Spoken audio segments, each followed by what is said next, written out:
Okay, guys, can you hear me well? Is it like distorted? No? Is it clearer with mic or you prefer not the mic? Same mic is good. You see, I can just like be soft and everybody can hear me. Yeah? Okay, my name is Alex. I have been in this room for many years. I didn't do my master's, so bachelor's in NUS, but like I'm here to do my PhD. That means I was locked in a lab for 5 years or something like that. And I had to take the courses. And I was fortunate enough to take a course by Prof. I think exactly this course, maybe? I think I was taking this course, yes. Yeah, I think I was taking this course, and there was one more. It was very fun. I think it's one of the most useful courses, actually, out of those I experienced in NUS.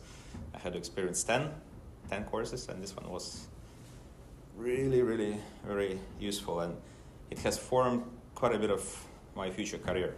When I went to do my company, I had a chance to deploy all this knowledge I received here. So many of the things you will see, they are directly inferred from what Prof. was teaching me last time. So I graduated with my PhD around 2017 or 2018, something like this. Then I started a company. Originally, I'm an engineer. I came from Russia. I was doing programming there. Then I came here to do my internship as a PhD. I still teach in a couple of universities. I will be having my business lectures for EMBA students in India next month. And this is what I love. I like to combine the business part of things and the computer science part of things, social media analytics. Because ultimately we want to make it very practical, right? So have anybody started any company or tried to do your own project so far? Can you raise your hand? Or maybe you have an idea, you want to do it in the future. Raise your hand, I'm not gonna punish you or anything like that. No? Yeah, anybody want to do? Okay, raise your hand who want to be an engineer. Okay, so everyone else just don't know what they're doing here, right? Because they... right? Yeah. Which year is that? It's like year 3 or 4? This one combinations year 4 and masters. And the masters. Okay, yeah, and masters don't know what to do yet. Okay. All right. Okay, so very casual, not technical, but I hope to do a bit of applications, and we have just nice number of students here. We got 12, and in about 1.5 hours, I will be asking you to use your laptops and work in groups of 3 each. So we're gonna have 4 groups, right? So it'll be just nice. I'm gonna give you 4 different credentials to the platform. So think of who will be in your group, okay? And then we'll be doing some presentations and whatever findings. So that's supposed to be quite practical. I'll give you some software that we develop as well. Okay, so we're gonna go through a few of topics. A little bit about the auction of the Meta, how those programmatic systems deliver ads, because I'm in advertising business, right? So we work with those programmatic systems quite a bit. But also a little bit on the communication on the marketing side. Anybody have interest in marketing here? Nobody like marketing, or nobody know what marketing actually is? No? Okay. So let's talk about the monetization. How does monetization work on Meta? What it is, and what's the auctions, and how this system actually working, right? So you see this plot.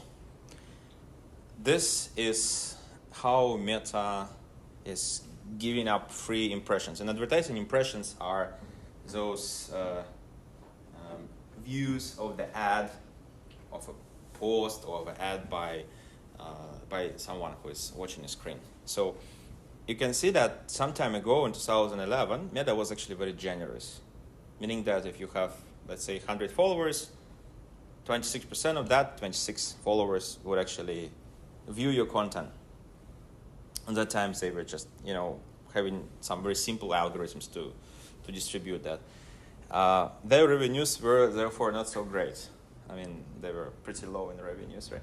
And then they were growing in revenues, and coincidentally, they were giving up less and less impressions for free because they were monetizing their audience. So when you're using TikTok or Meta or Instagram, those platforms are not free.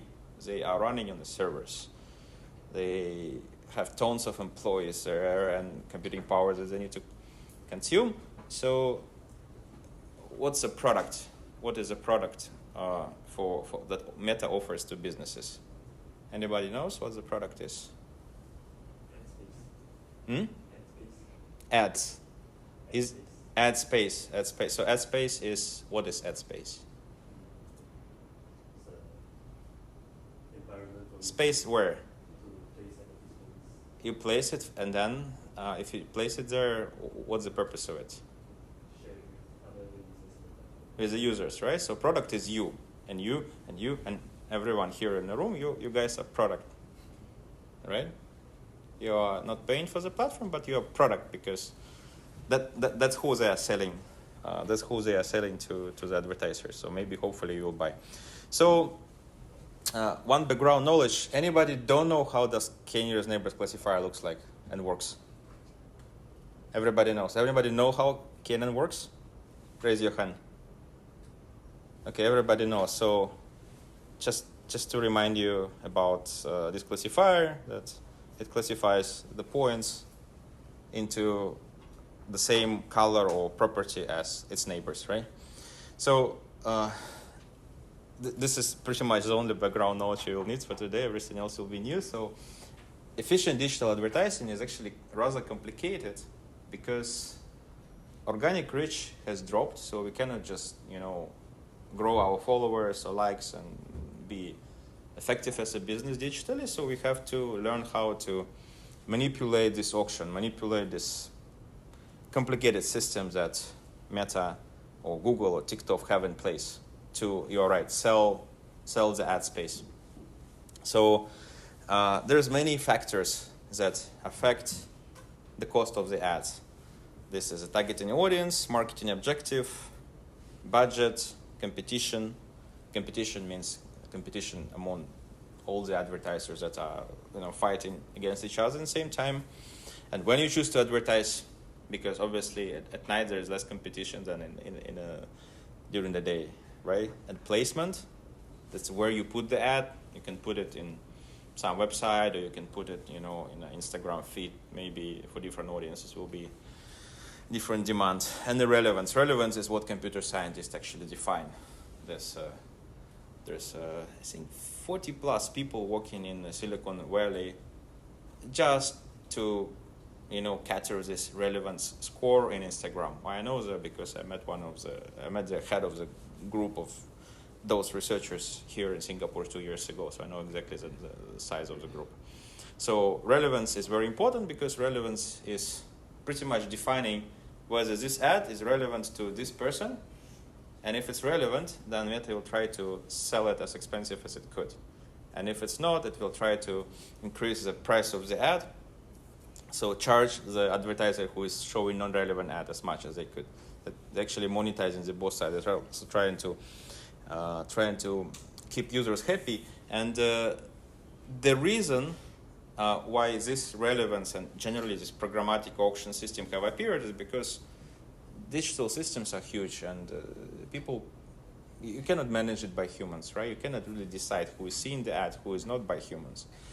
And that's why if you will look into the most advanced AI systems that has been developed in advertising space, in fact, they are usually sitting in those advertising-based businesses like Meta, like Google. This is where they will start thinking of automation of impression delivery the earliest. They were, driving this space, and you can see now those platforms like Meta. They were able to come up with some their own large language models pretty fast after OpenAI release, because they have actually quite quite significant, good research groups that were busy with this for many, many years. Prof. Charles' group was also quite close into that. For example, my topic was social media user profiling, where you're trying to understand, from the text, you're trying to understand what's the personality, what's the interest of the guy, without knowing him or her directly, but just reading their content. So target audience is also very important, and target audience is directly related to this user profiling. So let's say each of us doing some activities. How many of you don't have any social media accounts? Like, how many of you don't have Instagram, neither Facebook? You don't have any social media? I rarely use it. I don't have Instagram, but I have Facebook. You rarely post or you rarely browse? Rarely browse. So you never post and you rarely browse? Never post. You never post. So you're fully focused on social media computing course. Huh? Yeah, exactly. Okay, yeah, understand. Yeah, so you are not a good, not a good product but probably the rest are using, so they're profiling us. And the techniques that they use, they are very, very similar to whatever you were learning in this course, actually, because from every post, every action, mouse movement, or even if you delay a little bit when browsing timeline, you could actually extract lots of very nice features that will distinguish one person from another. And if you can distinguish one person from another, you can build discriminative models that help you to differentiate and predict different things, like, from age and gender all the way to personalities. I was even trying to predict BMI last time based on how you believe in social media. And actually it was quite statistically significant, the correlations between your attitude, your writing habits, etc. So Meta and other platforms are continuously profiling people. So competition, they profile people, and from there they understand what's your interest, and from those interests, from those behavioral traits, they actually create your profile in their database, so that later they can decide which ad you probably would like, which ad you probably wouldn't like. Very much like collaborative filtering, or rather content filtering in this particular case, because you got the content and you want to match the user profile to that content and the historical content of that user as well. So yes, we have competition. Competition is pretty easy to understand. It's like an auction. Here we also have an auction. That's why I call auction. We got some user. Let's say you decided to finally browse Facebook. Yeah, so finally you are in auction. Your impression in the auction. In fact, this thing have to happen just within a very fraction of a second. But okay, how do we decide which advertiser should we give your device's impression? We will ask them to bid, and whichever advertiser will be willing to pay more, that advertiser will be the one winning the impression. Of course, they're not fighting for each of the impressions, but they are fighting for thousands of impressions. If you start an ad, within a minute you could get thousands of impressions if your budget is big enough. And every single case when you will be bidding for this impression, and when some new device will come in, this auction will happen. So many advertisers will be mapped first to the profile of that user. Remember the target audience? So many advertisers will be mapped to the target user. So now we have 3 advertisers trying to show the content to the same user here who is browsing the phone. And in each of the case, they are equally relevant with a probability 0.6, for example. So then the decision will be made based on who will be paying more. Maybe this one will be paying only, 1 cent or $1. This will be paying 2. This will be paying 3. And this one will win and show the impression to this user. Actually, it will be not $3, but it will be $2 and a little fraction. So it will be just a little bit higher than the second highest bidder. In this way, they make it fair. Right? They of course define this whole system. They can define how much the ads cost, so it's not fair anyway. But yes, if many people bid at the same time, they will be selling this impression to this guy at the price just a little bit higher than the second highest bidder. That's why when you have big budgets, you can show ads to everyone because you will be always winning an auction. But you will not be efficient because you'll be always winning and always outbidding the highest bidder. So Meta will be earning a lot, or Google, but you will be always buying at the most expensive price. It's like come to the market and say, I buy the whole market, all products, give all to me. Doesn't matter how much it costs, I pay you, I don't know, $100,000, just give me everything. But if you just go store by store, you could actually buy much better, right? So this is a similar situation. So Facebook breakdowns very often, and when Facebook breakdowns, they reveal this little tiny concepts behind each of the image in the timeline. So this image was containing sky, cloud, and outdoor, and then the second one is some people inside there, and the night and sky. Why do they want to put those tags in there? How do you think? What's the purpose of putting those tags inside? Why would they want to tag each of the images? Yes. I mean, because we're talking about advertisement, maybe some advertisers don't want to be affiliated with certain images, so they need a way to tag those and filter them out. Okay, so to make sense of the content, basically, is what you're saying, right? Otherwise, you don't. Okay, yeah, it's auxiliary role. Yes, it's definitely. Maybe it is faster to compute the textual similarity with certain tags rather than comparing the image with the tag. Okay. So they just do it first and then just. You guys learned too much of this course already, so you get too technical. Actually, these tags, they are used here to show what was in the image, and this is definitely not the main purpose. The main purpose is to exactly, everybody's right, to profile the content, because when you have a user, this guy, who has the content attached, right? This is the user with some content. You actually need to profile the user with a profile of the content. And if it's a good match, then the content will start participating in the auction for this user. So how do you understand whether content is relevant to the user? Well, one way to do it is just to see all the content that the user was browsing in the past and looking at what is the new content is there, and then we can decide whether the vector, whatever embedding of that user is somehow similar, close to the embedding of that image. You know what's embedding, right? Yeah. Okay. Good. Yeah. So there was a lot of image recognition in Twitter as well. So people were actually posting images of Facebook breakdown in their Twitter and teasing Facebook that there was not enough people counted inside the image or something like this, right? So he's making a fun that he's a Judas of himself were not noticed in this picture. Or yeah, so people were making fun, but I think for us it's quite important to understand the underlying tech beneath. Hey, what are we going to do now? We're going to check what exactly Facebook thinks about us. So you can see that this is my profile. Right? This is all the activities that I'm doing.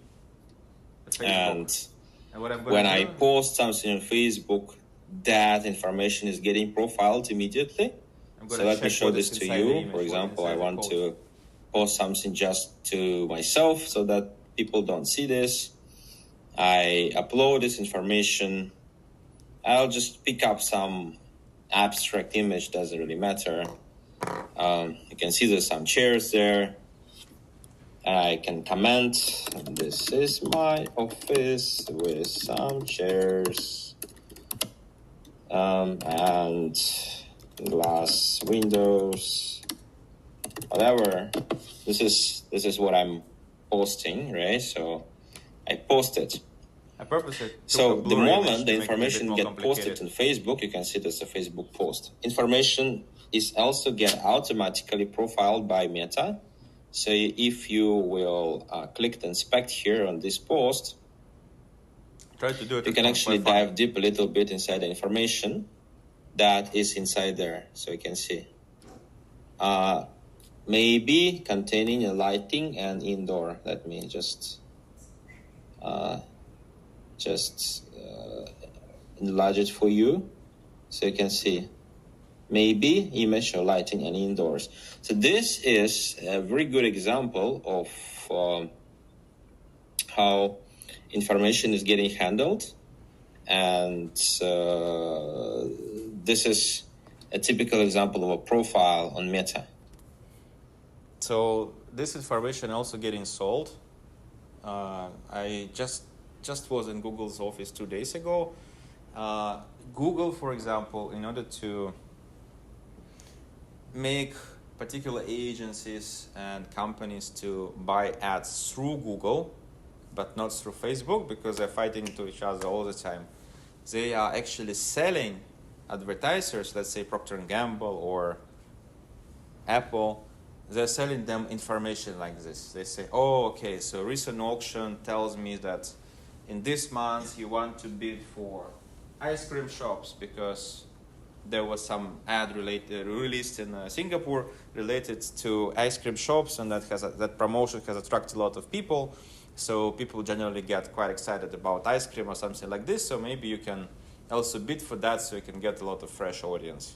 Small advertisers, they are not in the interest of Facebooks and Googles, but the bigger ones, they actually receive some information from Facebook and Google, particularly about the ads, right? Particularly about what is popular right now, what's not popular, who is advertising what, and how does it in generally works, right? So this is called Facebook browsing habits and audience insight. You can see that if you put Burger King as an interest in Singapore, then the most correlated to this Burger King interest would be actually some women's clothes shops, shoe shops, news and media websites. And this goes very much against what marketers tend to think. So I'm having these conversations only on a daily basis. They're asking me, why, Alex, do you want to target, like ice cream shops when I'm selling clothes? Or why would you target clothes shops when I'm selling burgers? I'm a Burger King. Why do we target wrong things? Why they think it's wrong? And then only the computer science people in the team usually understand that actually that's not how AI works. It's not how profiling works. In reality, there is a machine learning behind just figuring out something about all of us and then somehow mapping us to some concepts, which are thousands. And then there is Facebook salespeople, let's say, who are coming out and say, oh yeah, you have to do a right targeting. So if you advertise burgers, then you gonna put burgers inside it, because this is what humans kind of can understand easily and something is easy to sell, but in reality it just doesn't make any sense. And if you have some background, like you took this course or you're doing some programming, you will understand the way machine sees the world is completely different as compared to the way we humans see the world. And therefore we are getting this kind of correlations of burgers and particularly women who go into the Burger Kings, they're actually quite interested in women's clothes shops and shoe shops, which is very normal. We're all humans. That's how actually it works under the hood. I think it's quite important for you to understand that machine learning is a very important part of this process really long ago. And this kind of technology was driving the appearance of even large language models eventually. Like large language models, they come up because Google didn't translate accurate enough, so they were pressed. So they came up with a new architecture with attention, and then after that, the whole thing have come out. Okay, so one more example about the auction. And from here, you can see that we have several advertisers who are all targeting the same ad. And in a very normal case, those advertisers will be receiving the impressions according to their who is gonna pay more, right? But actually, we could try to fool the auction. We could try to profile the audiences, and we can look for the psychographics. For example, that's me, right, in the left side, or like me right now in a suit. But actually, there is another also me. That's my secret interests that only, I don't know, people who visit Esplanade know. Otherwise, you wouldn't know about this. But it's actually my psychographics. If you use the psychographics and target those people who you want to sell the burger to, like delivery of fast food service, you target them, let's say, through pastry, which is kind of correlated but not directly interest. You can buy the same person at a cheaper price because the auction for pastry in Singapore apparently much lower as compared to auction for fast food. But if you will go, okay, give me an example of a country where this will be opposite. In Singapore, auction for fast food definitely much more hotter and more expensive as compared to auction for pastry. How about, can you give me some other country where you think it will be opposite? Pastry will be more expensive.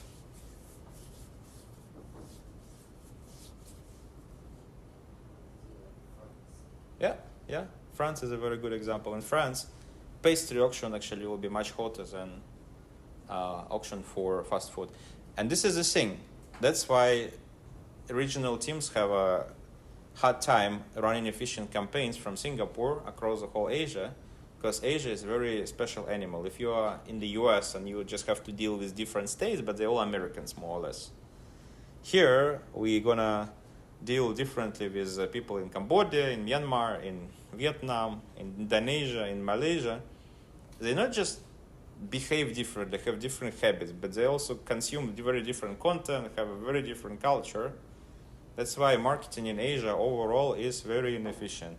And this is an opportunity. If you guys one day will decide to move into one of the marketing companies' analytics departments, you're going to get a lot of work on localization and personalization.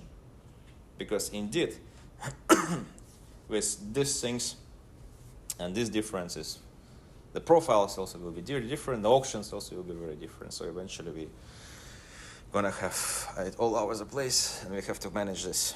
So yeah, you can find a lot of different interests that may be cheaper, somehow related to burgers, and buy is cheaper. This, like, really a lot. And then this is how my first product that we released in our company is working. What it does, instead of bidding for the burger, it's gonna look for lots of different other interests that are in the tail of the distribution. This is long tail distribution. I think it's the most fun picture of long tail distribution I ever seen. Everybody likes the dinosaur. Don't do that in the exam for the maths. You're gonna be fired, I think. But yeah, so yeah, we get this dinosaur with lots of interest on the right side. Each of these interests actually costs you much less. You can buy those auctions and people much cheaper as compared to just fighting with everyone else for that one single burger. But for Meta and for Google, it's actually really good time because everybody bid for the same, pay a lot of money because the winner is the one that pays the most. So they are collecting money from everywhere. That's why it's so good business. And the product is you. So the more information you give, the more time you spend in social media as compared to with your families, the more Meta earns. Think about it. Yeah? So what we decided is that apart from demographics of the people, we can have a lot of psychographics about them. Those things like my interest in accordion, you can also talk a lot about this lady. She may be like dogs or classical music. And we can use all this information and run the process where we discover this for the audience. Like we try to understand the psychographics of the audience in particular market, let's say in Cambodia, let's say in automobile industry. we profile them. Exactly my PhD. That's what I did. I start profile people the moment I came out from university. A lot, millions of them. And then you could understand how to target ads better. Very simple idea. But of course, there's a lot of business considerations into it. And in fact, short story about startup that we started it and we were showing dashboards to people and nobody wanted to buy that. And we already wanted to close the company, but then one of my investors just give his company to me and say, okay, try this. Try to put targeting from your dashboards into this business. It's, these doctors in Singapore. The one that drives through the city and then jumps in the water. Yeah? Did you take it? How many of you take the doctors? Guys, seriously, you just study all the time. Anyway, so doctors, and we started advertising these doctors, and we found that people who go for doctors, they are really very much interested in some types of wine and pets, and we just use it as targeting, and we sell tickets 3 times cheaper overnight. And then we realized, okay, there's something in there, and we build business out of that. Of course, that's only story for close circles of friends, right? We usually say we plan everything, and it went really well. But in reality, we just accidentally discovered that actually if you target ads through this way, you can get really very good results. And then we start working with many companies like Citibank. So for example, for Citibank, if you want to sell credit cards, you want to target roof tiles and skyscrapers and tablet computers and different types of games.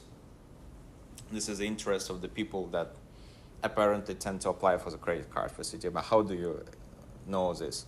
Well, you're just going to run hundreds of different audiences that are likely to work, and then some of them going to perform much better than whatever Meta will offer you, because you are kind of avoiding the auction. It helps you to do it better. Okay, so from there you can build personas backwards. So you actually can say that maybe for Citibank, number 1 top personas that apply for credit cards are 40 years old and above, DIY, tech enthusiasts. Apparently, and how do you learn about this? Well, it's actually the people that actually respond in the ads based on meta profiling. And then from here, you can start developing a better content, you can start doing some storytelling, you can proceed further with the marketing. So do you guys have any questions so far? No? Yes?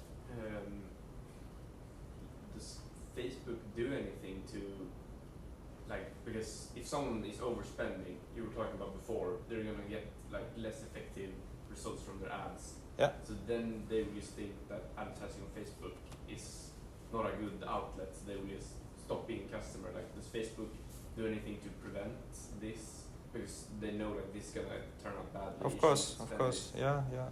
They drink whiskey with them. They buy expensive gifts, brings them for the closed seminars, sells them the data.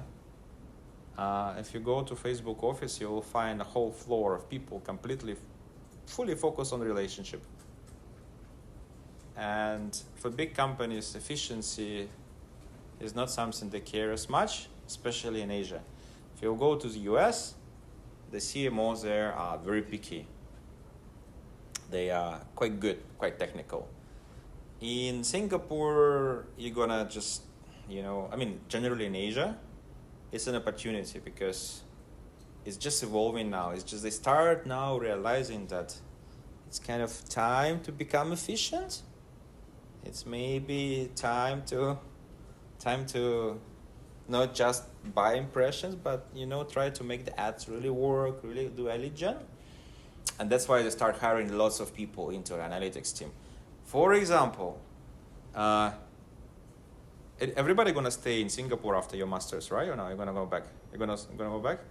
So okay, if you stay in Singapore and you want to find a really interesting job in marketing analytics, but really technical, you can go to Grab, for example. Grab got 50 over people non-stop looking at the behavior of the people in the app and also reacting on the ads, and they continuously look at those behavioral traits and learn what kind of banner and what kind of time you should show to these users in order to make an upsell, or when to give you a discount when you seem like to be churning to Gojek or somewhere else. And by the way, you're gonna work on a Grab account tonight, so you can see what they're doing. But yeah, this is a really great company to work with if you want to be in MarTech, but also at the same time going to be really technical, going to be really in the industry and science, not really marketing related roles. Grab is so good that they even generate banners on the fly. Like if you open an app, you're all using Grab, right? You open an app, you see the banner with the ad. It could be you are just the only person in whole Singapore seeing that ad, because this ad has been generated by a fine-tuned large language model based on all the multitude of Grab's content in the past, easily. And this is pretty cool, because they could do it to thousands or tens of thousands of people at the same time. That's pretty cool for Singapore, for a local technological company. And yeah, Meta and Google are also doing pretty well. But of course, their engineering departments probably would be mostly sitting outside here. I think it would be more like a cloud or something. But yeah, there are companies where you can actually experience all this in Asia at a very, very good level. Even publish if you're interested. I don't know. All right, and now we want to show you how does this on TikTok, long-tail targeting, on Facebook, despite being irrelevant, drives quite a bit of interest that can convert beyond whatever you used to use on your TikTok has actual creative Meta campaigns. So now we're looking at TikTok dashboard. It's a relatively new demo account. You can see that the total amount spent here is about $17,000. So what we did, on this AI campaigns, and you can also see that their CPA on average is 20, which is good. This account, anything that is beyond 23 is considered to be not as good. Anything less than 23, you can scale as much as you can, as you want, and that's the typical performance marketing situation. So we can take all these campaigns at the same time, and you can see if you sort the data based on their total spend descending, you will see that some of the ad sets were delivering pretty well.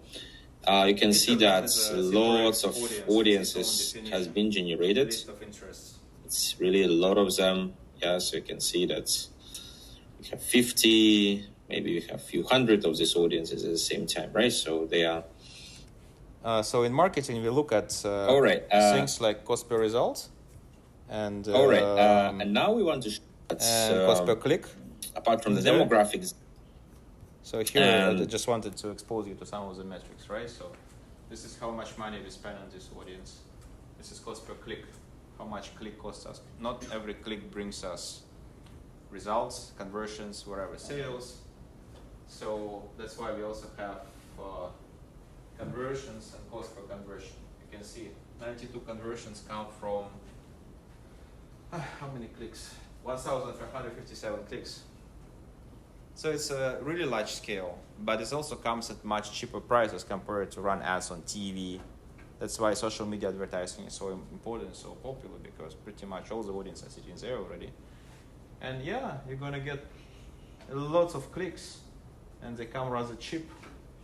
And CPM is how much you pay for showing ads 1,000 times. So here is like $10. So it's actually very cheap, right? You show it to 1,000 people. So you're a product, but you are very, very cheap. Yeah, I can buy ads to show you in a very low price. But yeah, so we have click-through rate, CTR.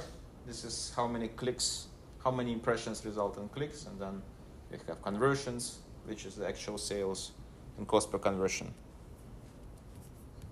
All right, and now we want, so particularly this, the top audience spent 17. So I pick up one of the audience. CPA and spend like $1,500, which is about 10% of total spend. Really good audience. So I open that audience. That's see what it targets. And I look in the target. Inside there, we can see that apart from the demographics, there is tweets, real-time tracking, download free for usage, key, launch, downloads, message.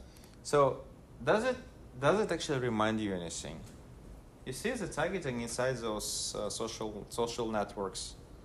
I mean, can you see it? Is it too far? You can see that these things are pretty much your, I don't know, n-grams or keywords or, I mean, like free consultation. It's just maybe a popular n-gram out there in social media across maybe organic pages. So it picked it up and said, okay, yeah.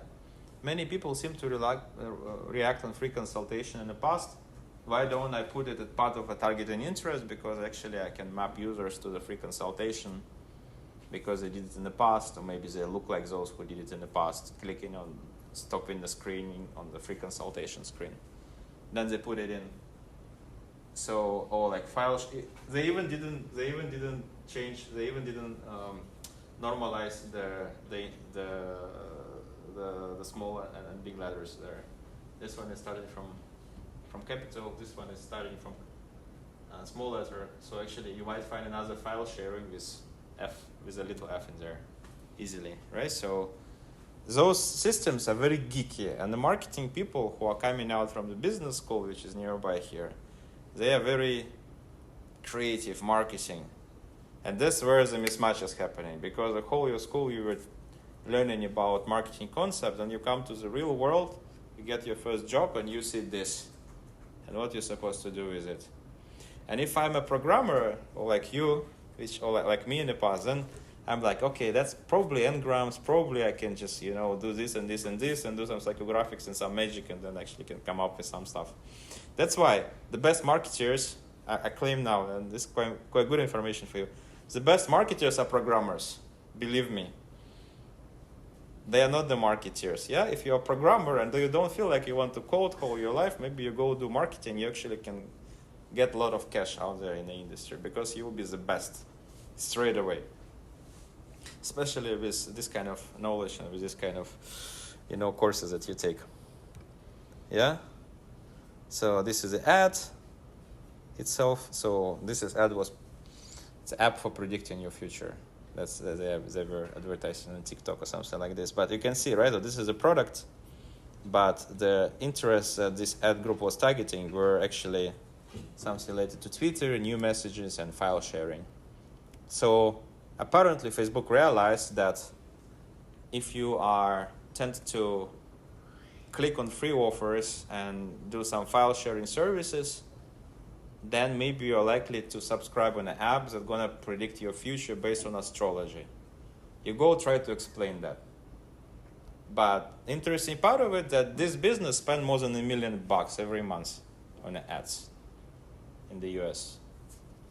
So this is the scale. $1 million to target file sharing to advertise something like this. So despite showing Facebook different parts of your and TikTok, a little crazy. Okay.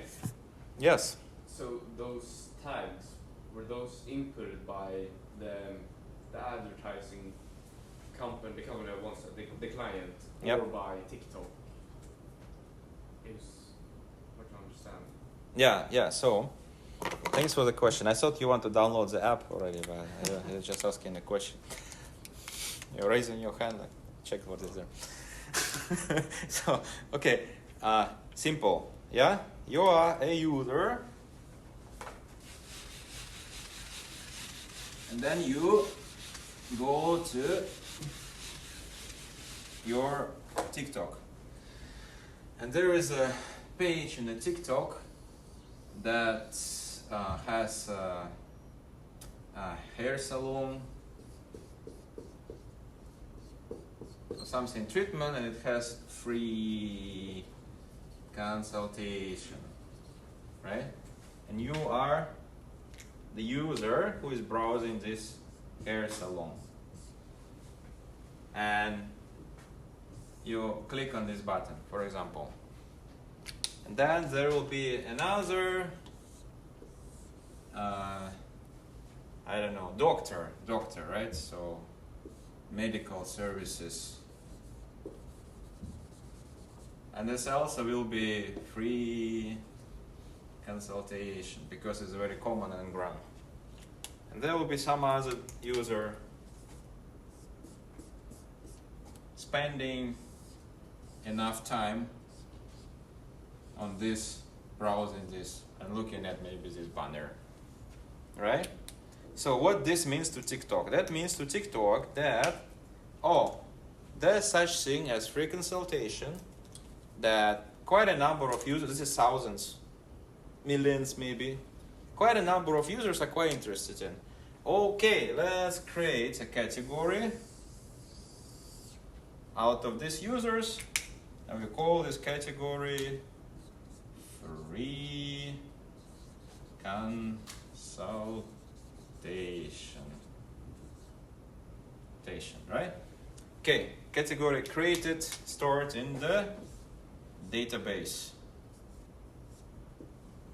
waiting for its advertisers to bid for it. Now I'm an advertiser. I'm maybe McDonald's. McDonald's, but should be yellow, right? Anyway, so I'm McDonald's, and I want to advertise my, I don't know, anything. Doesn't matter what I want to advertise, free delivery or something like that. So I go to TikTok, and in the settings, I will be putting free consultation as a targeting because I decided to do so. McDonald's did. Yeah. It's very common, especially with our software. Okay. Because doesn't matter, anything can be like this, right? McDonald's, so okay, maybe I'm not McDonald's, maybe I'm Raffles Medical, okay? So to make it more relevant. See, you're also falling into that trap. You feel like it should be relevant, actually it doesn't need to be. It's really all about whether these guys eventually click their ad. And yes, it's very hard to break this perception that this has to be very relevant to that. In reality, it doesn't need to be. It's all embedded. Think about all this targeting as embedding. So something somehow mapped to each other and somehow shown, and then somebody buy. Okay, yeah, good business, really. It's very chaotic, hard to explain system. But let's say this Raffles Medical decided to put free consultation as a targeting to advertise their new dental. I'm really bad in dental service. Yeah. So this is a picture. Yeah, that's my picture. And my picture and my targeting will get into an embedding, which is a vector. And this thing is also an embedding. And if this embedding is similar to this embedding, then this ad will go to these people. Given that this guy pay enough money than others, because there will be many more businesses trying to bid for the same ad. So these embeddings, which are in human understanding is image plus targeting, eventually define who will see the ad if they pay enough. Does it make sense? Okay. Just go outside and there. There's there. Don't get lost. Okay. Yes. So basically, the field we saw with the tags should be fine. That was inputted by the client, and like SOMIN is helping the clients come up with whatever tags they should use, put in that feed we saw on TikTok. So you're helping them put as good tags as possible. Like TikTok isn't helping them find these special clusters. TikTok doesn't help them much. As I'm helping them to find the tags that. SOMIN came up with the free consultation, for example. SOMIN come up with automated systems that put those tags that are likely to work for this advertiser. Yes, at scale. Simple idea, right? But so how does Somin get that information? Because I download all these guys' profiles. From TikTok? Yeah. They're selling it. Huh? They're selling No, they're selling it. I'm scrapping that. Okay. Yeah, because it's your data is public also, right? So you are not just good for TikTok. You're also good for me because you are revealing this data to everyone. So I can scrap your data, understand what you're interested in, which is pretty much all my PhD, scrapping data and understanding who they are. So you can't see like page, what you talked about, if they stay in a page too long, that can't really be That one I cannot know. But just like likes, followers. Yeah, this one I can. Yeah. And it's okay. pretty enough already. Yeah. Yeah. Then I reproduce the whole process, and you become like an insider of Facebook without being employed in Facebook. So that's an interesting situation. There was a conference, WSDM. Prof, do you remember there was WSDM here in Singapore? Right? So I was doing a talk about responsible AI. It's actually out there on the internet, recorded. And I was saying, wow, Meta is so bad. They are exploiting people, doing profiling, and I don't pay you for this and all this. I was like complaining a lot in my lecture, right? It's to get people interested. And then somebody in the audience was asking a lot of questions. And those questions were extremely precise. Like the person is like my buddy sitting in the next desk and talking to me for the last 5 years. And I was like, why are you asking so many questions? So after the talk, I actually come to him and say, how come you can ask me so many, so deep and specific questions? He said, apparently I'm a head of Meta Organic Search. I have a group of 40 people in Palo Alto, and I came for this conference to present another paper and some demo somewhere. Right? And then I say, okay, so what did I say wrong? He said, no, you didn't say wrong anything, but this is all public knowledge, right? And I say, if this is a public knowledge, how come thousands or tens of thousands of advertisers across the globe keep doing some rather wasteful targeting, while this is a public knowledge? What I can do? There's somebody in Blueprint somewhere written, maybe some papers by Meta. Maybe marketers can go read a lot of research papers trying to understand how it works and change the strategy completely. But they don't, because they are not technical. And coming back to the original point, if you want to be a marketer with your background, you will be one of the best ones. And it's a good opportunity because you don't need to fight in your own niche where everybody is equally smart. You can be the smartest in some parallel niche. And generally a good strategy for life, I think. Anyway, so we have marketing objective.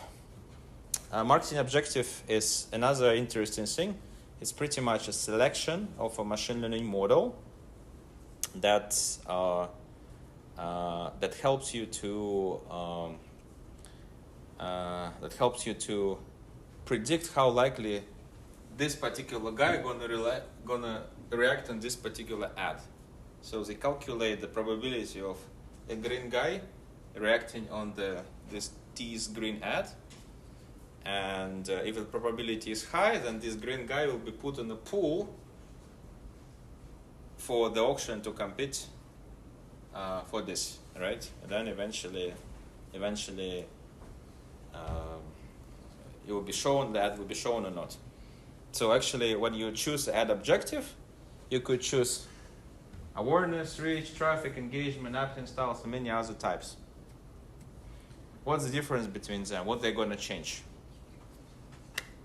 With your knowledge, you're supposed to understand. So for example, why the ads with a traffic objective will be shown to different people as compared to ads with, let's say, conversion objective? Do you have an idea? Yes? Is it like less specific people if it's just going for traffic compared to conversions?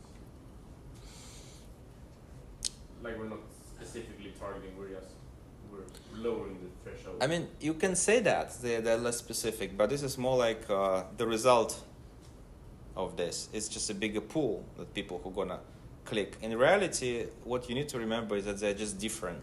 Apparently, people who click on social media are not the same people who are purchased on social media. For example, you.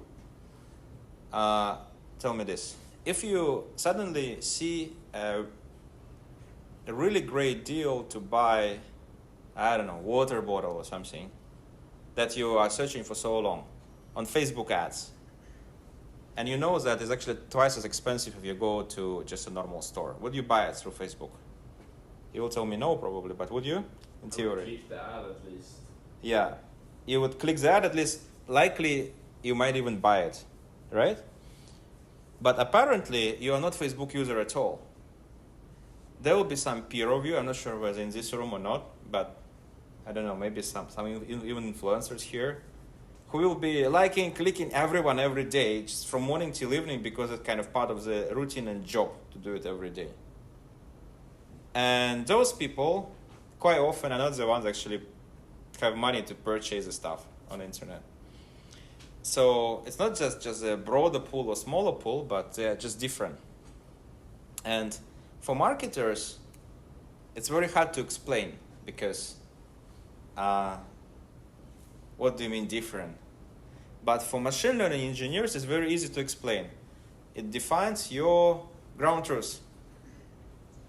You got a data set of viewers versus data set of clickers versus a data set of engagers versus a data set of convertees. Convertees data set will be smaller than clickers. But you're going to get a data set of people who tend to click, and you're going to have a data set of people who will convert, and those data sets will overlap, but maybe just a little bit overlap, or they don't even need to be the same people. Because for machine learning, and if you'll study that, you'll understand in real life as well, if you click, it doesn't mean you buy, and if you buy, it doesn't mean you're going to click anything. It's just two distinct, in theory, not even much related actions that the people do. That's why, under the hood, Facebook have a bunch of machine learning models that each can do its own thing. For example, predicting clickers. That's why if you want to sell through the internet, experienced marketers know, never choose traffic objective. You're just going to get a lot of people who are going to click everything and not buy anything. Or, for example, you can go India. You're going to get cost per click of 0.0001 cent or something like that. Because it's just too many people, and I don't know why they really like to click ads. They're just clicking them all the time. So one time I needed to show some performance report, and I only had like, half a day to complete it. So luckily the pitch was global pitch, so I can do any country. So I just went to India, and in a half a day I closed the whole month's KPI by just getting Indian clickers. Don't do that, not good. Yeah, but technically I didn't do anything wrong because it was a global pitch. It haven't helped the business. I think it haven't helped because, of course, location is also very important, many things. But then the flip side of it, you got to really understand all these things under the hood to specify the briefs and manage the marketing teams, which is very often not the case because it's a very superficial way of AI and how those things get controlled and manipulated. And this is what I was just explaining here on the board. Thanks for the question. So if you get a profile of the person and an ad, so there is some machine learning model that predicts the high likelihood for this targeting to click on this ad. Maybe it's going to be clicked 0.69% and not going to click 0.31%. So this ad will be shown to this guy. But maybe there is some other creative, and with this creative, probability of not clicking is higher than probability of clicking. Then maybe this ad not going to be shown to this guy even. And this is all probabilistic, meaning that over time the platform is predicting who's going to click, who's not going to click, and how likely. And then that is how the platform, the Facebook, let's say, deciding whether to show ad or not to show the ad. Or this is another objective.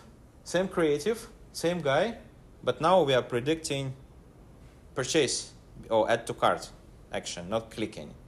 And maybe for add to cart, this creative can actually be predicted as 73% likely to the action to be fulfilled, because technically add to cart not really correlated with click or anything like this. So what changed here? The model changed and the embedding of the ad changed. So you got different features and entrance, you get different model outputs. So Facebook can easily show the person an ad as a potential add to cart, but not showing the ad as potential clicker. Does it all make sense? Guys, you already know more than most of the marketers out there. Yes? Just one question. Yeah. Isn't this data very sparse? So for example, if out of 100,000 people over there might be, let us say, 100 who actually added to cart. So this, so how does a model actually learn this? Because there are so less people who actually do something. This is a technicality that's rather deep in the details of media buying.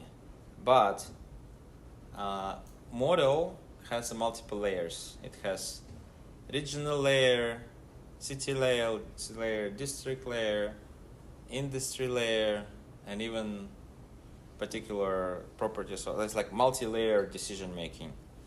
So when you don't have enough data to train your model, what you're going to do? You're going to, for example, fine-tune some of the existing models that you have with a little bit more data that you have. You can fine-tune it, or what else you can technically do is to just look for some similar kind of business that is already have enough data and use that data to do the prediction for yourself.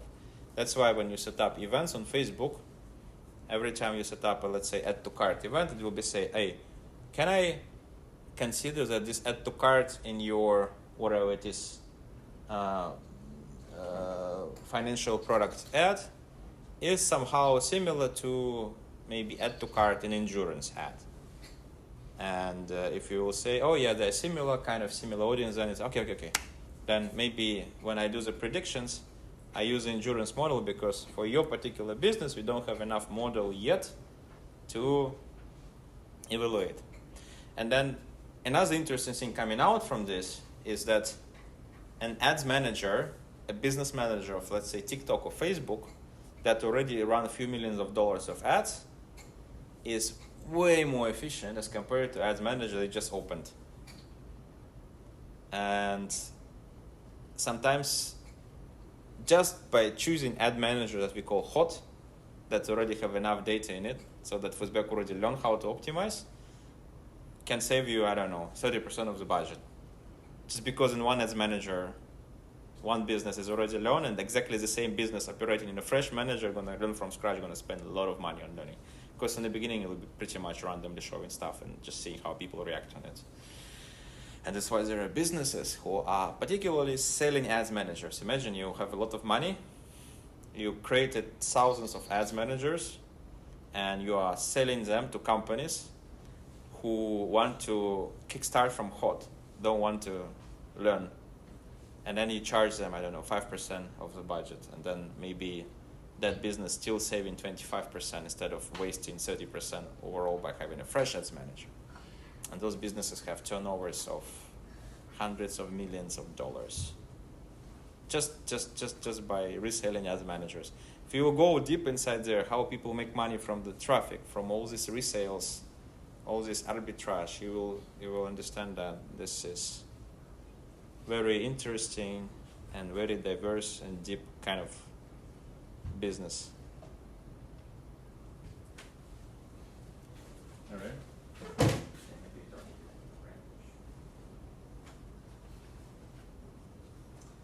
Yeah. So,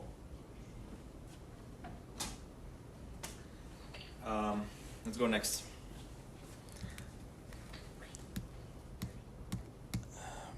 So that's all the cost factors. And I think there is a couple of the things that we can affect and a couple of the things that we cannot. So how does the targeting was mapped is something we cannot affect. We can just guess and try to manipulate it. That's what my company is doing in our first product. Marketing objective is also really up to Meta, up to Google or whatever. Budget, this we can decide. It's always good to start from a small budget, because if you put a lot of budget, you're going to bid very high and you're going to win all the auction. You're going to get all kinds of ads. Everything will be yours, but a lot of it will be not a high quality. Probability of conversion will be very low, predicted by the model, but because you so want to buy it, they'll still give it to you, and then you just get somebody that's completely not interested in your product. So that's why just increasing budgets never works in advertising. That's why this targeting and optimization role and profession generally exists, because the more you spend, the harder to generate sales from there. Yeah, ad placements, you can affect where to show the ads and when to choose. You can also decide, you can manipulate it to do better results. And then the relevance is where our creatives, embeddings, and all these things start coming in. And this is where we get all the machine learning related stuff in, and this is where all the technology coming in. Like, how do you do the mappings, and how do you actually build recommended system that can in real time choose the right person to see the ad in such a way that you make the ad relevant. At the same time, you make it a good business for you as Meta, so that you can sell it at the highest price to the advertiser. And you're right. At the same time, you don't make advertisers to quit Meta, because if all ads are really inefficient, then they're going to go to Google. Luckily, at least there is a competition in this sphere. Otherwise, it will be really bad. In certain markets where Google and Meta and all these platforms have quitted the market, for example, Russia, because of the sanctions, the remaining platforms there are monopolizing the market. And they completely don't care the quality of the ads now, because there's nowhere you can go apart from them to show your ads. So advertising market really sunk. It's just terrible, because there's no competition. The competition between the vendors is very important. That's why TikTok is very important, just because Meta is there and vice versa. And Google doesn't have as much competition, but like in Korea we have Naver. In the US we have Bing and others. And it's good because they can compete against each other as the businesses. Yandex in Russia. Yeah, Yandex is a monopoly, and VK is also monopoly. So search engine, go Yandex. Any alternative? No. VK, social media advertising. Any alternatives? No alternatives. So sanctions really helped Russian businesses in advertising to really grow and become completely not caring anything, because there's no more competition. It's supposed to make it worse, but actually it really helped. So now, marketing communication. Do we have a break, actually, like a toilet break or something usually? Yeah? Break, 5 minutes. Okay? 5 minutes? 10 minutes usually, 5 minutes? 5 minutes. Okay. All right.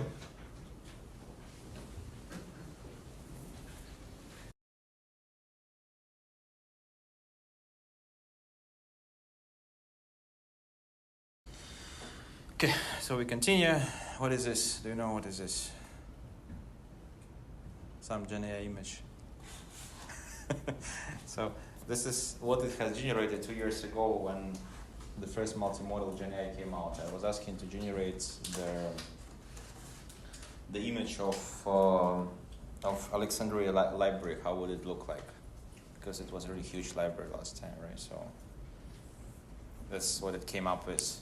In fact, large language models, to me, is like a giant library. It's like something that doesn't have a new knowledge, but it's just so big that you just cannot imagine you go through it by yourself. So then when the things coming out from there, it sounds like it's new, right? So, and if you look in the history, you will understand that ChatGPT, large language models actually have their ancestors. And there was Eliza in 1967. That was a pretty basic chatbot that you could have asked Eliza, how are you? And it could answer you fine, good, thanks for asking, how about you? or maybe my data has never been better. It was even making jokes. It was, I guess it was like 33% chance each of these answers to came out, but you feel like you are chatting with something that has intelligence inside there. Obviously it happened, but it was a good start. Then we came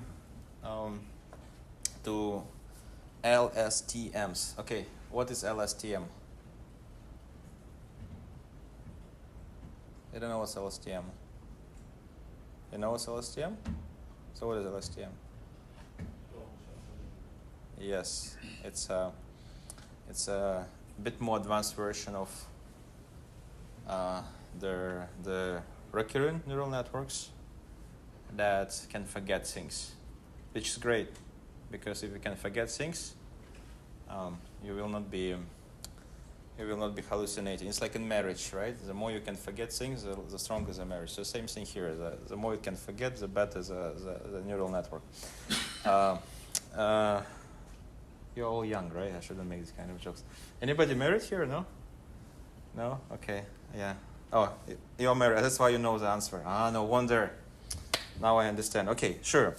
So then Google was coming up with a transformer architecture, and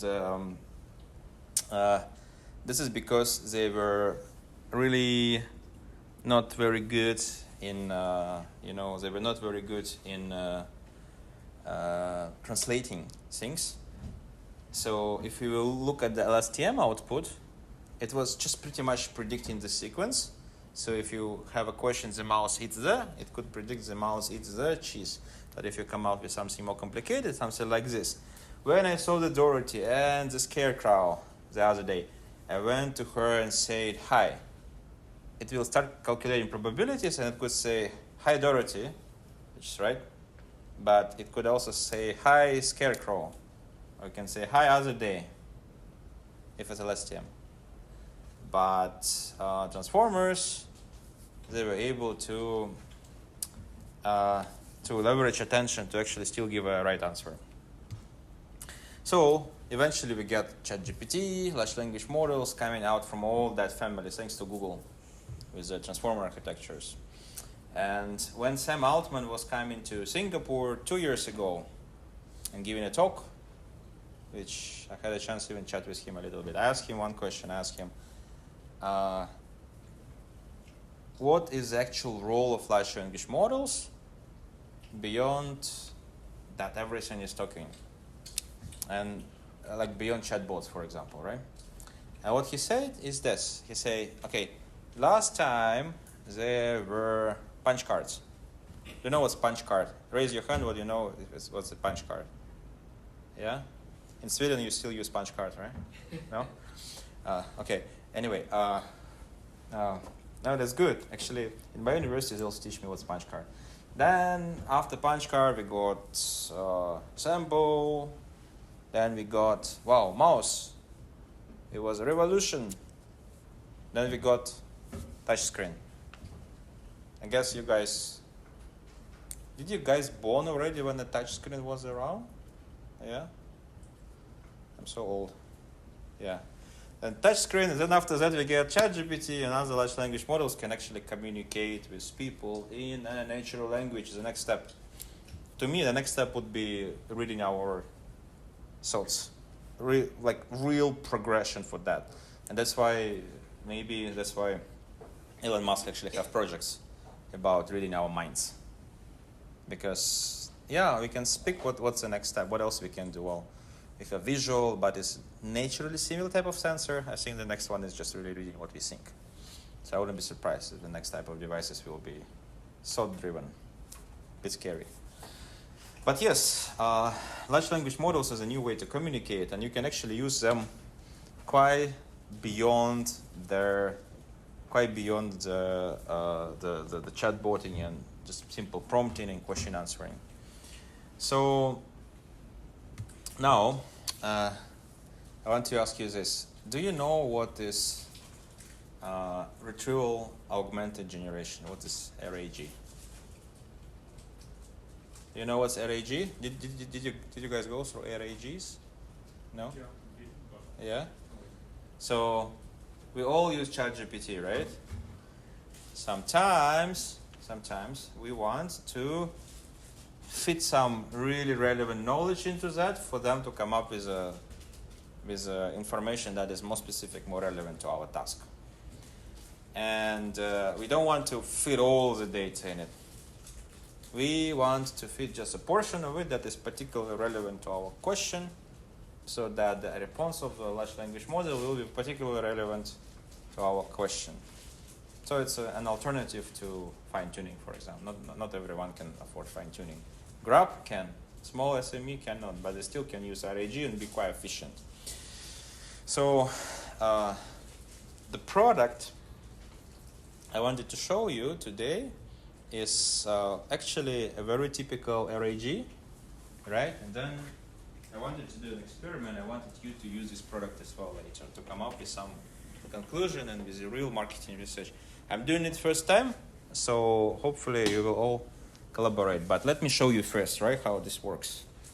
So, okay, let me see whether something like this. Can you see the screen, right? So here we got Grab Singapore, and we look into their, for example, advertising content, the ads that they run. This is the ad that they run. These ads are taken from something called Transparency Library. Transparency Library is a place where all the ads are released for transparency purposes. In fact, Zuckerberg went to Parliament a couple of years back and he was demanded to release all the ads for transparency purposes because people want to actually know what they're getting advertised with. It was considered to be shady that platforms don't really reveal what they advertise. So you get all the ads. What you're looking at is our platform called SOMONITOR. This platform already have these ads processed. In the real Transparency Library, you'll just see the content and that's it. Here we have a bit more. What we do here is we actually run our neural network with an attention layer to predict whether this content is going to perform with high clickability, average clickability, or low clickability, and the confidence of it, right? So good I don't need to explain what is confidence here in the class, because otherwise it takes another 20 minutes when I talk with marketeers. So how is large language models are used here is that it replaces a lot of manual work by the marketeer. So marketeers, and don't laugh, this is what they do till now. They take this content, that screenshot like this, a screenshot like this. They go inside their, Excel spreadsheet. Yeah, let me just do what they do. Can I do it fast? Yeah, maybe they go to Google Drive. They start an Excel spreadsheet. And inside that Excel spreadsheet, they put that content, they paste it, and they try to put some labels. Yeah, so they create a spreadsheet. They paste the content inside there. Can I paste it? I'm not very good in spreadsheets, by the way, but yeah, something like this. And then they say, audience is, okay, flavors you love delivered to your door. Get these mouth-watering brands you grab with Grab signatures. Okay, maybe it's a coffee lovers. Okay, then is it promotional content or this content is actually more like awareness? Promotional, and then they'll say this is more like tactical, trying to sell. Then they're gonna get a lot of these labels, something like super long list here, and then they're gonna screenshot another content and another content, and this is gonna take them the whole day just screenshotting these contents and writing down what they are for. That's why the marketer's job is very sad sometimes. It's much better to be a data scientist, believe me. At least you can write a script to do this. But so what we did, we get this job done for them by predicting all these concepts through large language models. And it's a great thing because before, with traditional machine learning, we had to, train a model to predict the topics, or we were using some topic modeling like LDA, like latent direct allocation, something like that. We were predicting different schemas. We had to collect the data set, train the NLP model, and maybe train multimodal model because we also want to consider the image, etc. Right? And then market segment, B2C, B2B, brand. Now we can do it all automatically because we have large language models, because they are big enough to come up with the labels pretty much on the fly, especially if we give them some relevant information on, for example, what kind of product types are in there, could be, and then they start classifying. This is a massive opportunity, and it's a drastic shift. I'm not sure whether you guys have realized this during your studies, especially those doing masters. But when you started your masters, you were studying machine learning of training and testing data models based on the data sets that you have to gather. Now you kind of don't need to do that anymore, unless you're doing something very specific, requires a very specific precision. Last time we were writing papers, and Prof Cho's job was day and night fix our grammar mistakes. Nowadays, all papers are perfect, can be published straight away, right? And this is just few years. So this is how large language models have impacted the industry, right? So there's also opportunities to build these systems without heavy training, and that also means that the jobs of data scientists, machine learning engineers have changed. But what you could do with this, by analyzing only one content, not much, but if you analyze all this content, which is a lot of ads that they are running, you could actually understand what type of audiences in ad library in the last months is the focus of Grab, which is versus Gojek, purple, versus Comfort, which is this reddish color, which is right. Are you using right? No? What else we have here? We also have Tada, Tada. Yeah, versus Tada. Okay, so Tada actually is second biggest, which is very interesting. So you can see that Grab is very much into promoting their delivery services. And for example, Tada is very much into promotions and tactical content. And you can filter. You can say, okay, maybe I want to focus on audiences particularly interested in food. Actually, guys, you better watch, because if you don't, then you don't know what to do later, because you're gonna do the same thing.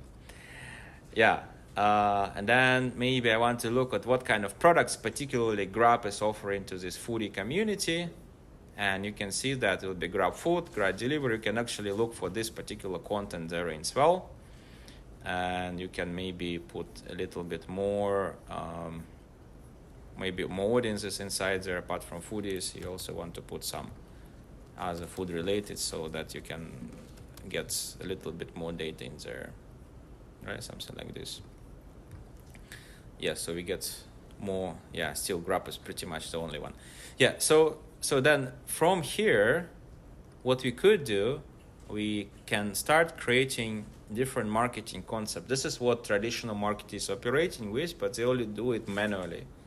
And now we can automate it. So for example, we want to look at key tensions in the industry. Tensions is something like something uncomfortable that pushes us to make a purchase decision. So for example, like my daughter, she is thirsty. So she has a tension. So if I come to her and offer her water, even if it's double price, she's likely to buy. This is also called moments of truth in marketing. Because if I would do that half an hour earlier or half an hour later when she already drink. She wouldn't care my offer. So the job of a creative marketer or communicator is to catch my consumer at the moment when she is thirsty, right?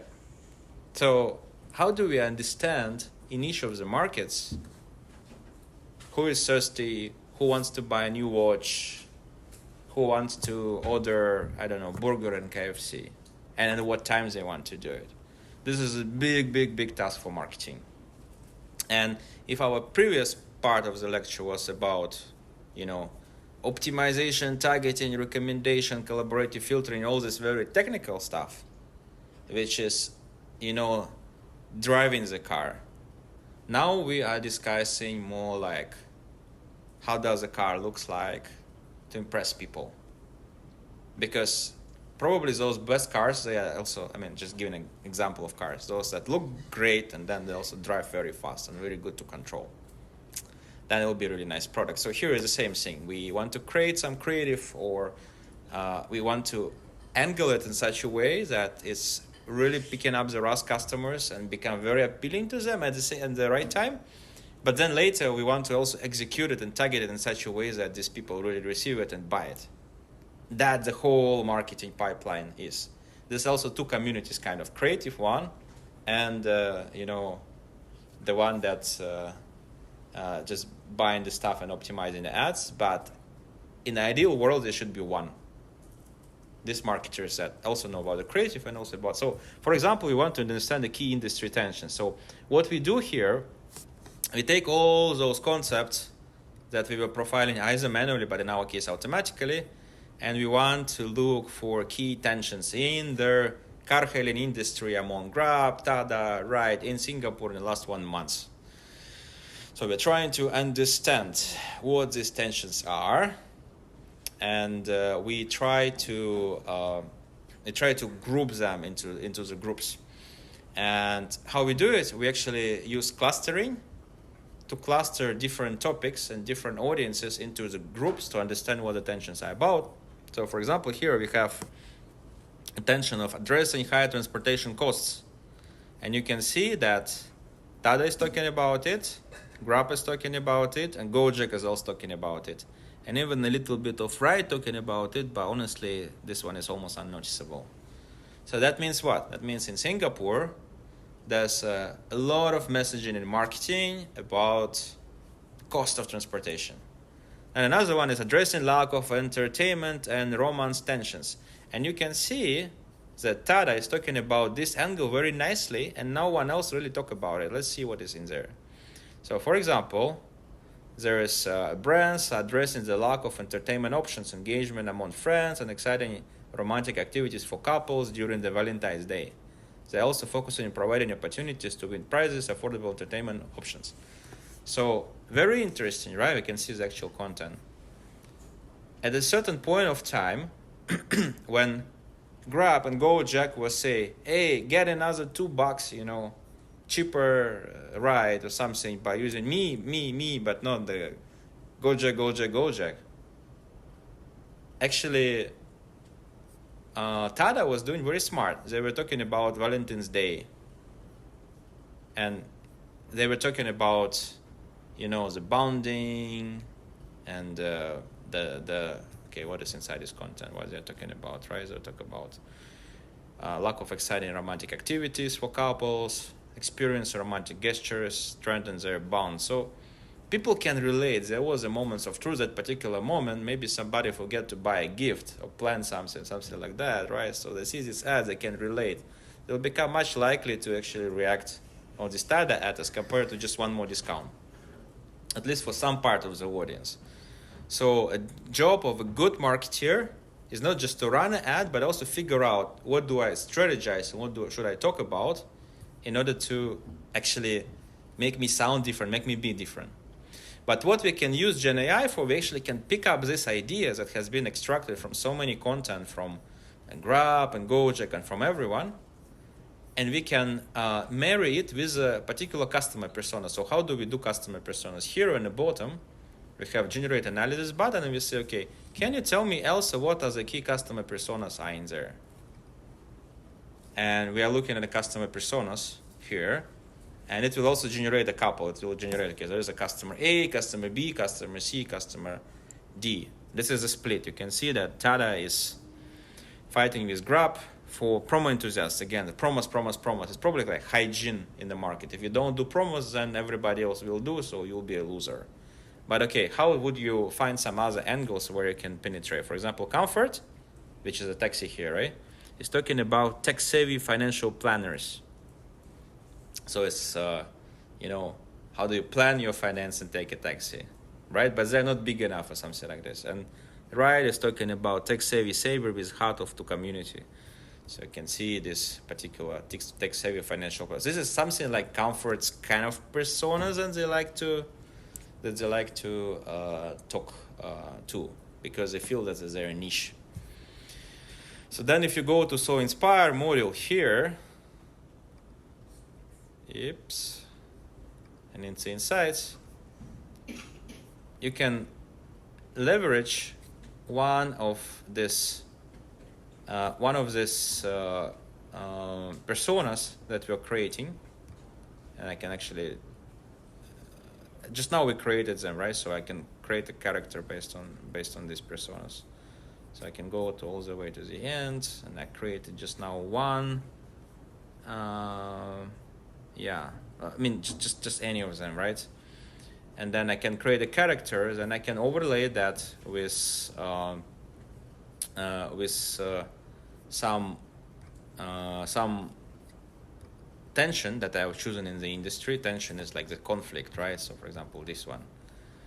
And then I choose one of the marketing theories.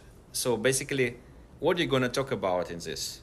Maybe you want to talk about distrust in technology and service providers, or risk of digital interactions, or social influence, peer behavior. Each of these things is written in the marketing book. This is what marketers actually learn in university. All these different theories of how they nudge the people to find a messaging that actually appeals.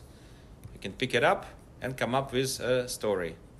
Ultimately, you're going to get a story, something like this. And based on this story, you can come up with a strategy. How would your brand want to address a particular market with a particular persona and a particular pain point, tension, to come up with your new campaign?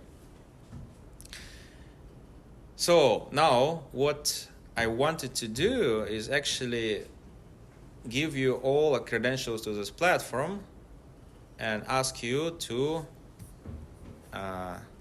support our own Singaporean Comfort Taxi, to come up with an idea of what should they talk in the next marketing campaign by using large language models through the platform. And yes, you are not the marketers, but I hope through this exercise you'll try to understand the completely different world they live in. Then you'll have a good understanding what it is. And then once you're done, each of you can just present what you think could be that idea. And most importantly, this is super important, explain why and back it up by the data. Because the new marketing, the new era of marketing is all data-driven marketing. So if you don't have the data, then nobody gonna listen to you, right? So here you go. We got 4 groups. Where is the group number 1? Is it your group number 1? Okay, yeah, I think quite obvious. So how about group number 2? Can somebody move to the left side to become part of the group number 2 if you don't mind to be together in one group? Or I can choose. Or just 2 of them. Then another group will be 4. Yeah, it's a. You guys want to work just 2 of you in one group? Is okay? Yeah. Okay. Number 1, number 2, number 3. You probably will be 4 of you together. Is it okay? Yeah. And number 4. Okay. And this is your logins, and this is your URLs. Why I want you to have different logins? Because in this way, each of you will have your own access to your own stories. And if you find any bugs, let me know. I will be happily reporting them back to my technical team. This is a side product of this interaction. So maybe we take about 15 minutes, right? And then we have another 15 minutes to just talk about it for each of the groups for a few minutes each. Okay? I'm here. You can just call me and I will pop up and help you to navigate.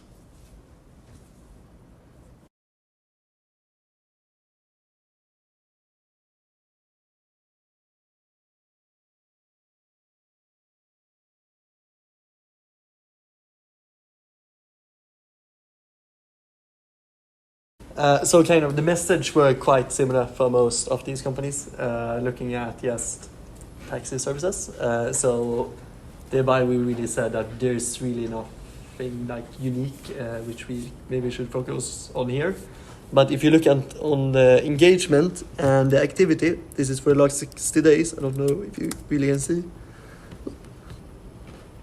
But you can't really see, but the engagement rate for Comfort is a lot lower than other companies, and then we got kind of wondering, why is this? Because they have kind of the same activity, so that's quite. That's this number, yeah. Like it's significantly lower than other companies. half as much as the next worst. But they output about the same amount of content. So if you go down, this is just I can show you maybe easier. If you look at, for example, Comfort, you can see that engagement is mostly from Facebook due to them mostly posting on Facebook. But if you look at they're posting on Facebook, but they get their engagement also from also Facebook. from, Yeah, it's the same. Go ahead. But if you pick any other company, almost none of them are actually having a lot of engagement from Facebook. But some of them are also posting quite a bit on Facebook. But so for example, Grab posts also quite a lot of Facebook, but they have basically no engagement from Facebook. So our thesis is kind of that, hey, Facebook might not be that good to post on if you want engagement compared to the other platforms. Yeah, and one might argue that like Facebook doesn't work that way, and it's not like an engagement-heavy platform. But like this was one of the things we thought stood out, and look forward to seeing what you guys found. It was very interesting to use the tool. That's it. Yeah. Thank you. Okay, thank you.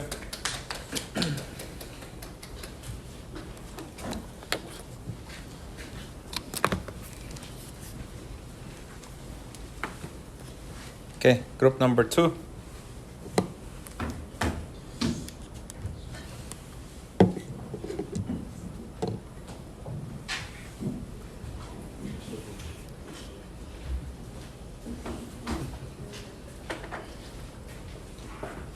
What is Prof, right? Yeah. We created a story, but the story is missing previously. This is the story, isn't it? Oh, Here we go. okay. So, this is. HTML here. Oh, okay, alright. Okay, Okay, thank you. who will be speaking? Me, I guess. Okay, can you just connect it somewhere? Hello. Oh. How do I use this? How do I use this? Hey, just put it here. Hopefully it will work. Yeah. Oh, hi. Hello.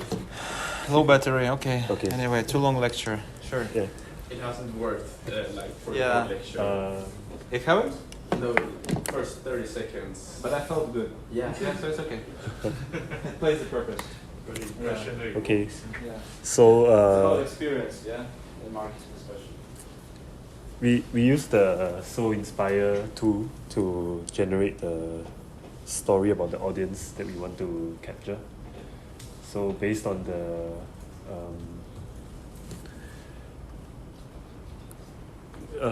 we generated a bunch of perspective studies using all the tools, and we found some trends that Comfort is doing well at, such as I think they are standing out in terms of convenience and affordability. But at the same time, in terms of like incentives, I think Grab and Gojek are doing better compared to Comfort.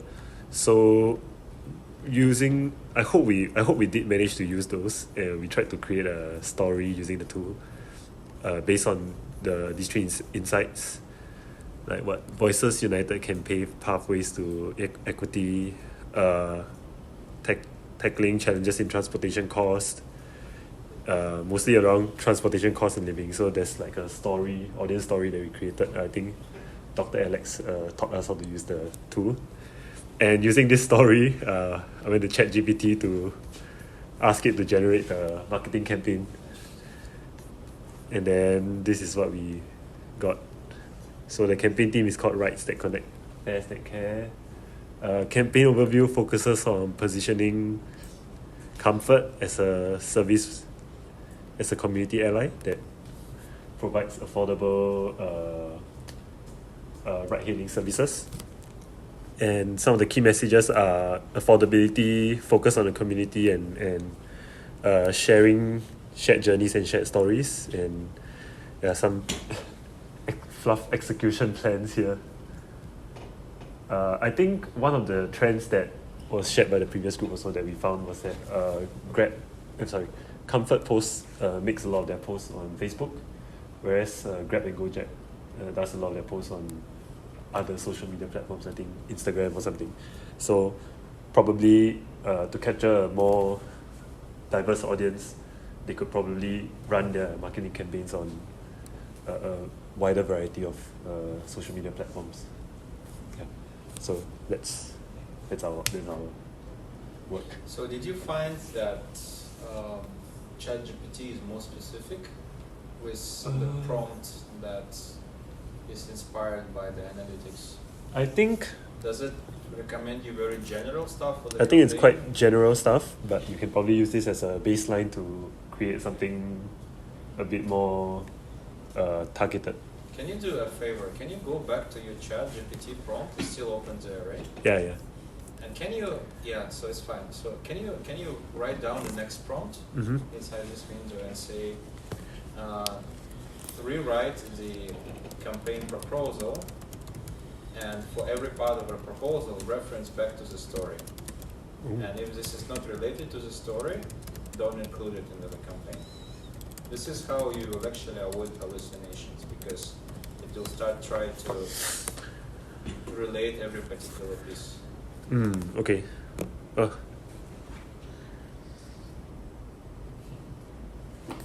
What was your prompt? What was my prompt? Something about for every part of the campaign relate back to the story. Yeah, and maybe you can write one more and say, tell me exactly how it is related to the story. Okay. Right? Yeah. So you can stop the current prompt. Yeah, okay, we can continue. Yeah, so now for each of your campaign, for each of your campaign components, make a reference how exactly that campaign component is related to the story provided.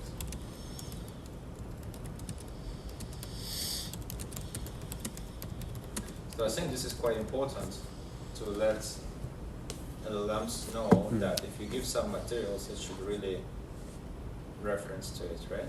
Okay. So what's the result now? Oh, okay. So it becomes more specific to the story that you provide. So actually, the story has been rewritten in some way, right? Yeah. So can you just read one of the examples? How does it?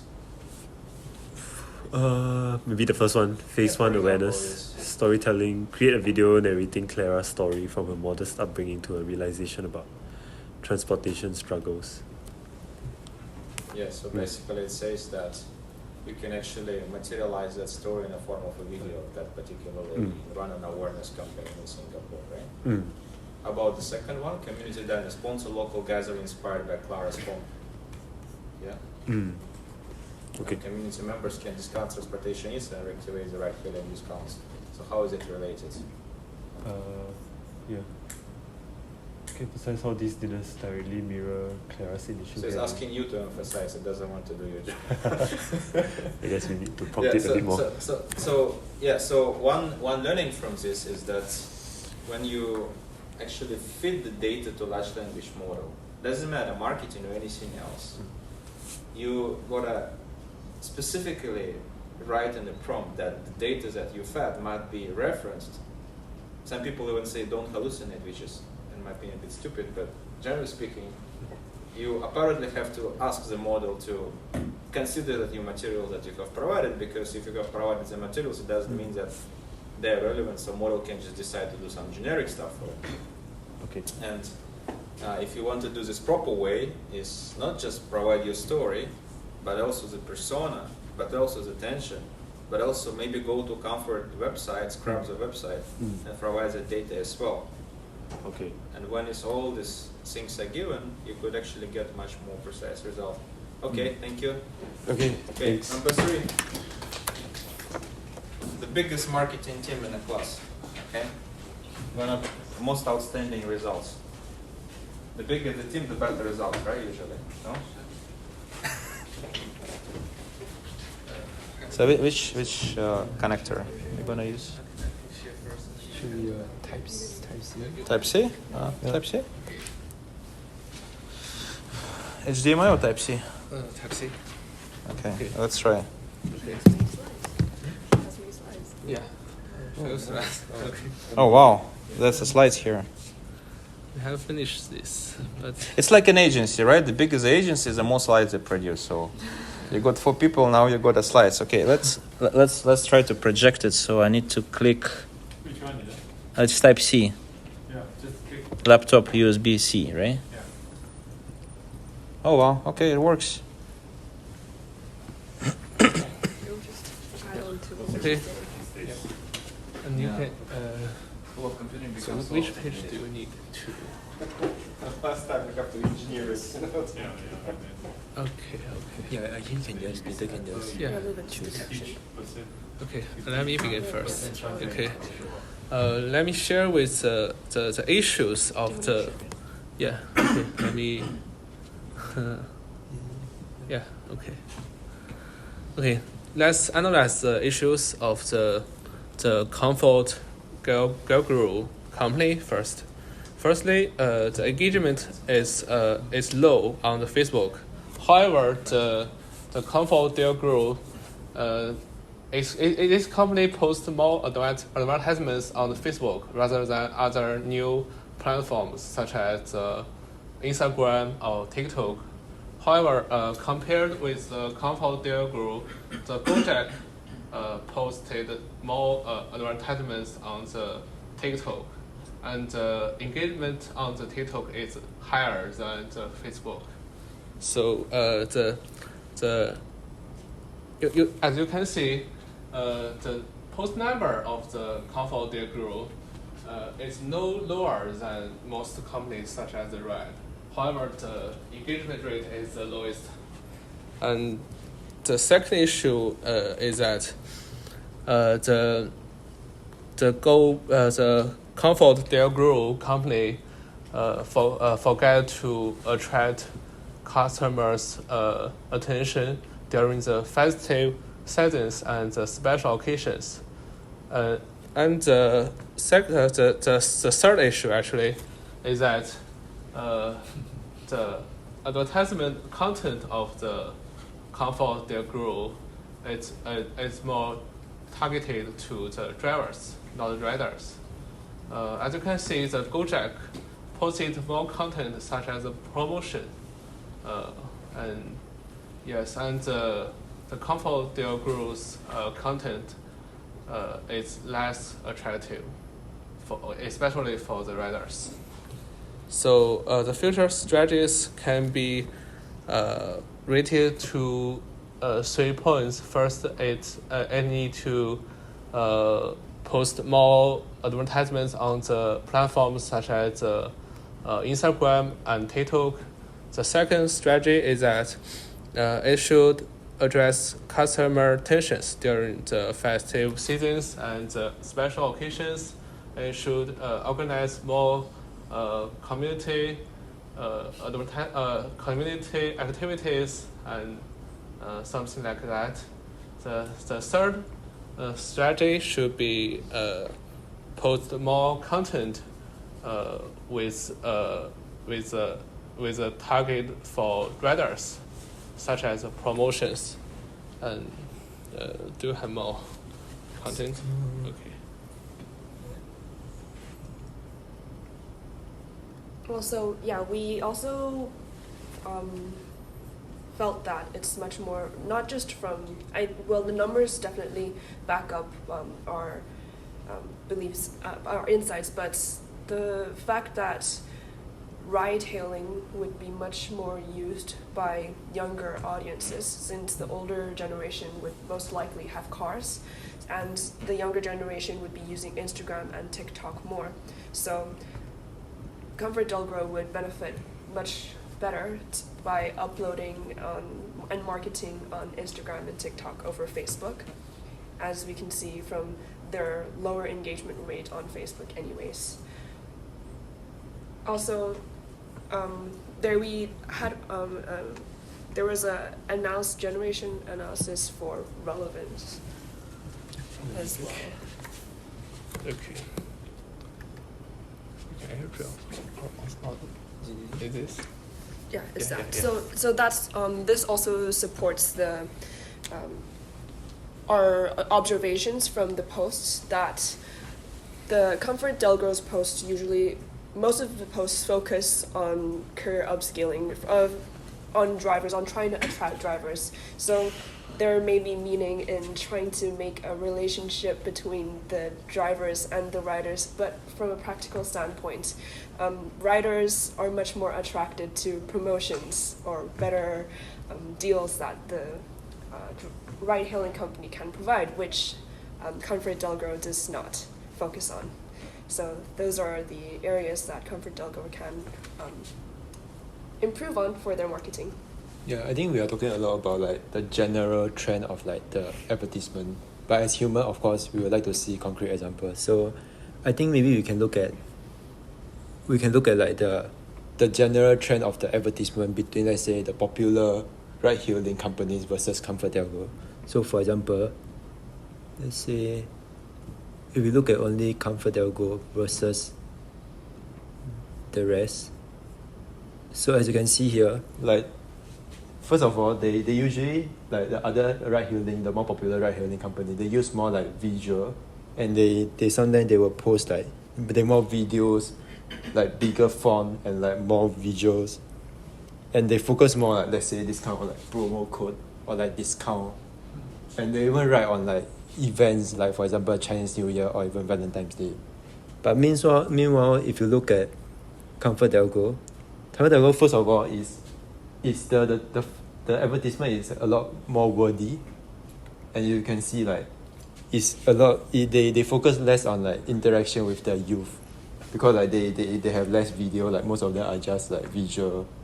Okay, they have like some memes here and there, but the number of memes that involved is of course lesser than, let's say, Tada or even Gojek. And also like if you scroll to the bottom, they have all these like real life sharing, and it's also posted on like Facebook.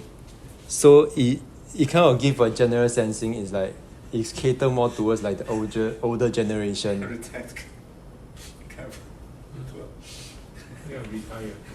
Retired campus. Yeah, that's why one of our hypotheses is that usually the older generation, they will have like lesser time constraint, and they will have more financial ability to buy cars, therefore, and they are usually using Facebook. So the advertisement is kind of like a mismatch with the demographic. Yeah, so as you can see, that's why if you look at the general trend between the two advertisements that is being shown by Comfort DelGro versus the other ride-hailing companies, you can see a stark contrast between these two. So yeah, that's our finding. All right, thank you. Seems it's very comprehensive, guys. So yes, more people is indeed teamwork. Yeah. Okay, so till number 4. So your recommendation is post on Facebook, is it? No. Okay. Building on top of that. Which one are you gonna use? HDMI? Okay, alright. Just in here. Yeah. On this kind of laptop, post HDMI. Here we go. Yeah, thank you.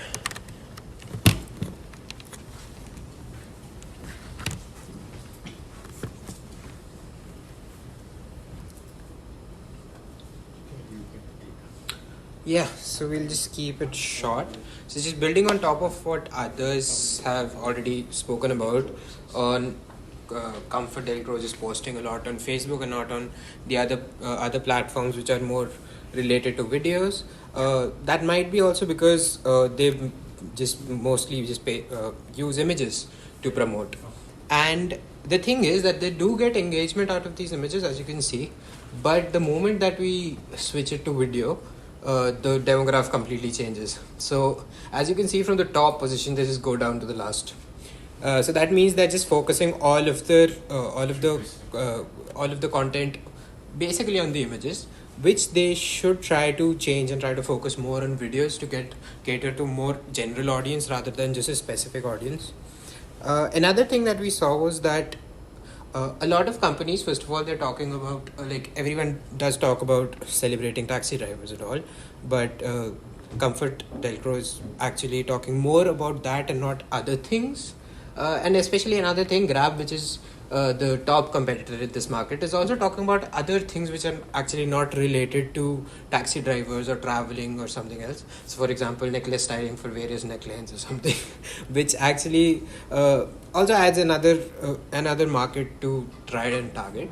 One last thing is that in any filter that we create, promo hunters have the highest presence.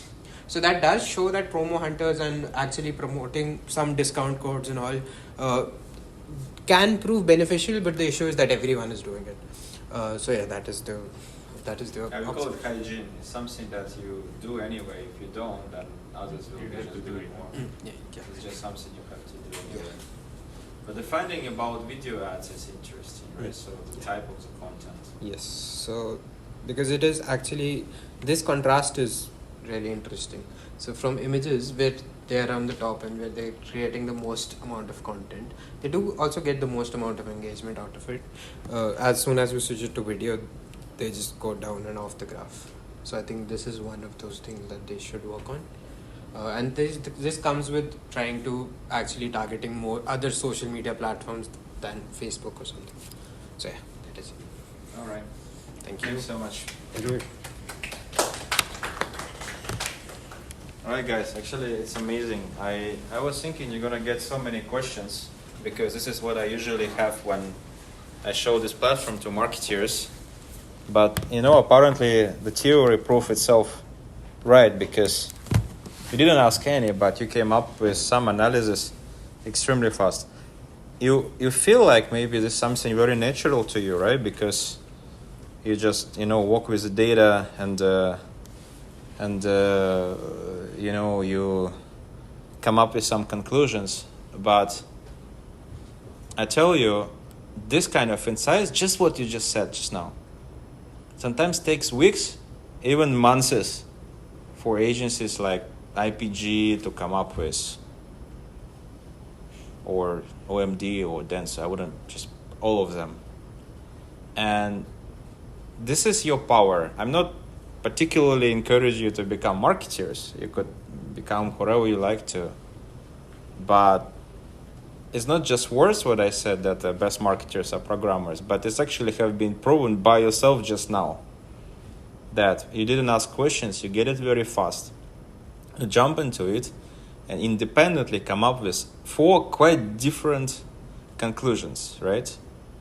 The only thing you were pretty much aligned is the channel that they choose is maybe old-fashioned, but everything else you actually come up with content types, you build the stories, you use ChatGPT to enhance it, you come up from a different analysis from various perspectives, you did the slides, and you were looking for the competitive landscape.